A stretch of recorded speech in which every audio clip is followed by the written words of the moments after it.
Hey you guys, I hope you had a fabulous weekend. We are here and we are talking about how the magic happens. Lighting, sound, setup, all of that jazz. So keep watching if you'd like to find out all the good stuff.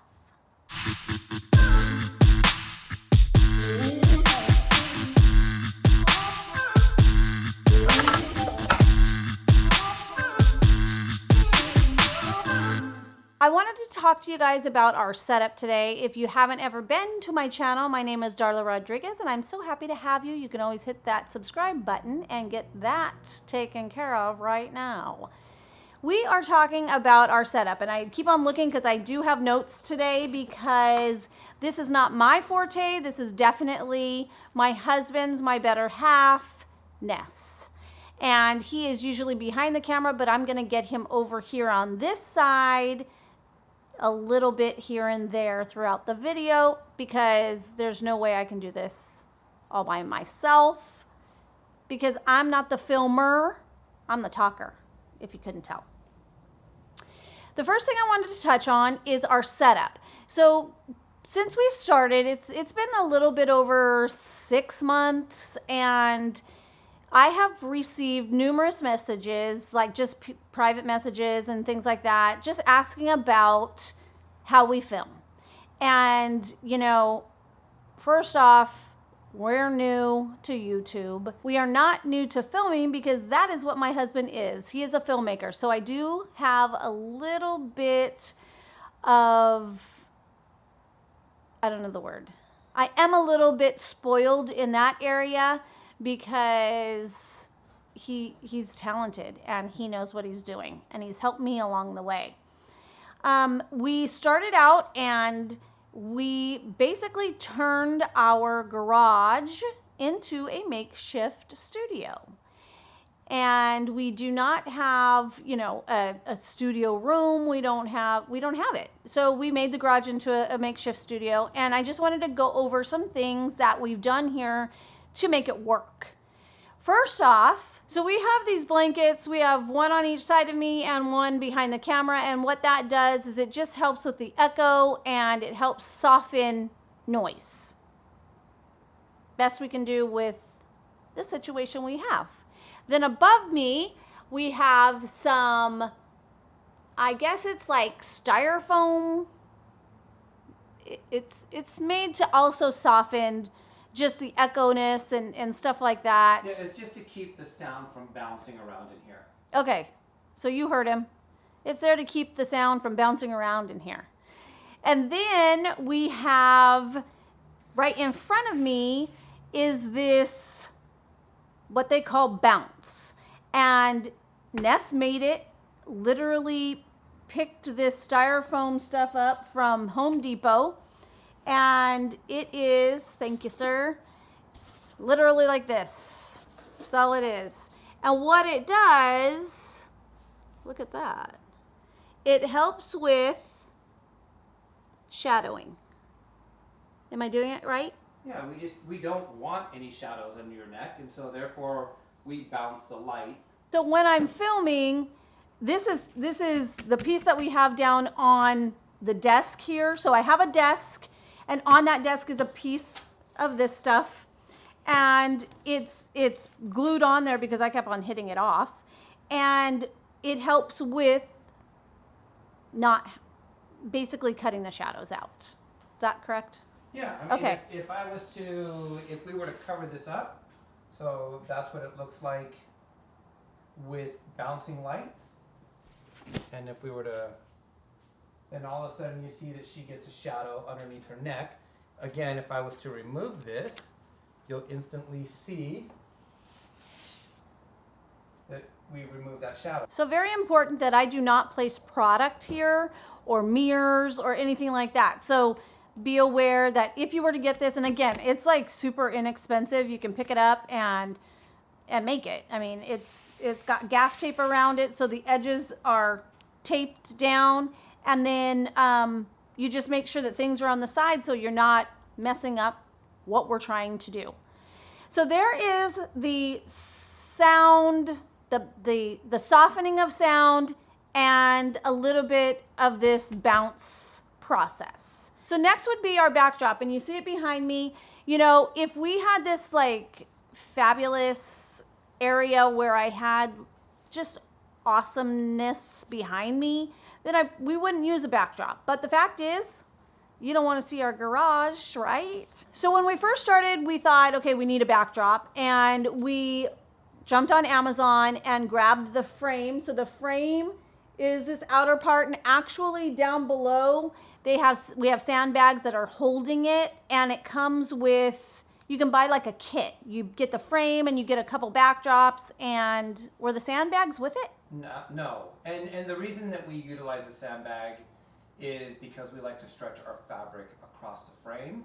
So it's just a way of securing it a little better. Okay, so there's a sandbag situation. We found that if you go to the fabric store, you can find some beautiful material, and it'll give you a beautiful background. Do you want to grab them real quick? Yeah, I can. I'll show you. You know, some of you, at Christmas time I had this one, and wow, I got quite a few comments because it just looked really pretty. I was proud of that one. But since then, our backdrop situation has grown. And it's funny, I'd like to take credit for these, but it's really Ness and TJ, our 13-year-old son. They go to JoAnns and they pick out these beautiful fabrics. And what Ness likes to get is like a spandex type, because one, it doesn't crease, and then he can pull it really tight onto the frame, and it looks really nice. There are some that aren't as stretchy. Is this one stretchy? Yeah, that one's stretchy too. But we got a couple today. So this is the only one I can take credit for. You're gonna see this like in the next video. So beautiful. I got to pick it out today, and Ness picked out the one behind me. Those two aren't as stretchy, so we'll let you know if that's like an issue, but so far so good. We just got it a little longer. Typically he'll get 2 yards and it works. It stretches the length of this frame. With this one behind me, we did get 2.5 because it's not very stretchy, and we just wanted to, nothing worse than getting it and it's not big enough. So that is the backdrop. Then I wanted to get into, so that is all of our setup pretty much. Table, bounce, backdrop, the moving blankets, and all of this. The materials, you know, it can get a little pricey, but not more than one that you would purchase off Amazon. And you're getting to see it. So that to me is a big deal. So that pretty much, I got my little chair here, which we are gonna upgrade this baby soon. But I've got my little chair here, so that is it. That's what I do every day. I just get into this little box that Ness has built, and we start filming. Then I wanted to get into camera. The camera that we use, again, Ness is a filmmaker, so I don't know how many YouTubers honestly use a red camera, but that is what we use. It is a very high quality, top of the line camera. But the only reason we have it is because that is my husband's profession. So that is not a deal breaker of starting YouTube. We just happen to have it. It's honestly, I wouldn't even know how to turn it on. If I'm being dead honest, I could not do it by myself. But I wanted Ness to kind of share with you guys where you can get good quality video and it not be a ton of money. Here he is. Hello. So, sorry, I'm trying to I got him in front of the camera, you guys. Is that crazy? He usually will not. So this is like a big deal. You should call all your friends and tell them to watch so we get a bunch of views. Or not. Okay, so I'll make this quick. Usually when it comes to cameras, don't let that stop you in any way from either trying to up your production or if you're just, trying to get into it. We shoot the vlogs 100% on an iPhone. When we're in studio, of course, we shoot on my Red camera. What's most important, probably even over your camera, is your sound and your lighting, which we'll get into shortly. If I was gonna recommend, if you said, hey, what would you recommend in terms of, a camera? Like, I'd hate to say use the word to start with, because if you're gonna invest in any type of DSLR, then you may as well just put some money into it. But I would probably recommend like a Canon 70D. and I'll link that below. For the body is about, you can probably get it for like $700 for the body, and then you can probably just buy a lens for about 150 bucks. But the nice thing about it is that it actually has a flip out screen so you can see yourself. We actually have a 7-inch monitor that sits on top of my Red that connects to the camera. It's just kind of part of the camera itself. So that I never get to see, by the way. So if you see me looking weird, I don't know. Don't let that deter you. I mean, you can literally shoot on an iPhone. Camera phones are so good now that you don't really have to like sweat it and say like, oh, I don't have a camera or anything like that. Next would be lighting. If you've watched my videos for any length of time, you may not notice because you haven't gone to back to those first videos, but we do all the time because, again, this is not my full-time gig, but when you do something, you want to do it good. We don't want to do anything that's not the best that we can possibly do. So, needless to say, we go back and look at old videos, and yes, we have 100% gotten better. Ness has, like, lighting is not his deal. He's a camera operator. So this was kind of new to him, and he's done fabulous. And if you look back at other videos, it's like, you don't need to be in the business to realize, wow, this looks way better now. So what we did was, in front of me are 2 4-foot lights. I'm looking over there because I'm getting the approval. Yes? Yeah. And then 2 2-foot lights on the side of me. And they are quasars. So they're made for filming, so we can actually bring down the light, and he has a switch, and if it's too bright, he can bring it down and all that jazz. Then, I think I've said all that jazz twice. You know why? Because we just got back from a theater. Taylor's been in theater all weekend, and so I got my jazz hands on. So in front of it, he has, well, all we did was we went and bought a shower liner and put it over the lights to soften it and to actually, what's the purpose? It just works as a diffuser. Okay, it works as a diffuser. $7. Shower liner, tape, and scissors. Yeah, and just make it happen. It does a couple things. It works as a diffuser. It creates softer light on Dar's skin. And then instead of just having 2 4-foot tubes of creating light, we actually create a bigger light source by having this shower curtain in front of it. So it just creates a larger light source. Yeah, so the quasars that we have, these are like $200 to $400 per tube, depending on the size. And again, it's his profession, so that's why we have it. If we didn't, if this is not what he did, then we would probably, he's worked with ring lights, we'd probably have a ring light, and he'll even discuss a little bit about that. Are you going to, or does it? I mean, I think a ring light is it does its purpose. Is it going to do as good a job as having, like, you know, a light with a softbox on it to, you know, diffuse the lighting for you and all that stuff? No. The purpose of this video is, yes, to show you what we use, but then also to say you don't have to use the best equipment ever to get a great video. The last light that we use, Ness is gonna put it up right now, and this is just a little, how much is that, guy? Yeah, these are not that expensive for what they do. I don't even know if I'm in screen, but in case I'm not, it's about the Lume Cube anyways. So I'm actually gonna put this on in the background. Wait, I and don't think you can see the Lume Cube. Oh, Lume There you Cube. go. I So don't I'm think actually, you can see any of that. well, okay, so these are the barn doors that I was talking about, but I'm actually gonna go ahead and put this on in the background, and then you can see what this little light, what it creates for the setting. So you can go ahead and keep talking. There's the lighting. The next thing and the last thing is sound. So sound, I'm gonna just be honest.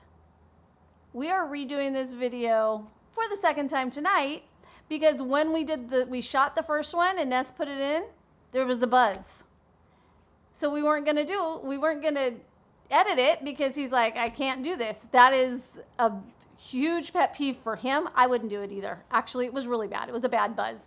So sound is a huge part of making a video. Above me is a boom mic, and we did go out and purchase it because I was wearing a lav mic when I had first started filming, and it's just hard because if you move around or if you do anything, and I'm doing makeup and I'm grabbing things, and so it wasn't really working. And so it worked for the audio purpose, like it picks up your voice very clear, but we also picked up additional noises, which we didn't want to. So we purchased this one. I think you said $600. Yeah, it's about $600. Okay, so $600. Again, there are other ones that he is going to place. We'll place some options for you. I'll list what we use, and then I'll give you some alternatives to what we use. That's perfect, because I'm not trying to like show you all the most expensive stuff. Again, this is what he does, so we have good stuff because he just doesn't use it here. I'm doing this as a passion right now. I'm not given anything at this point.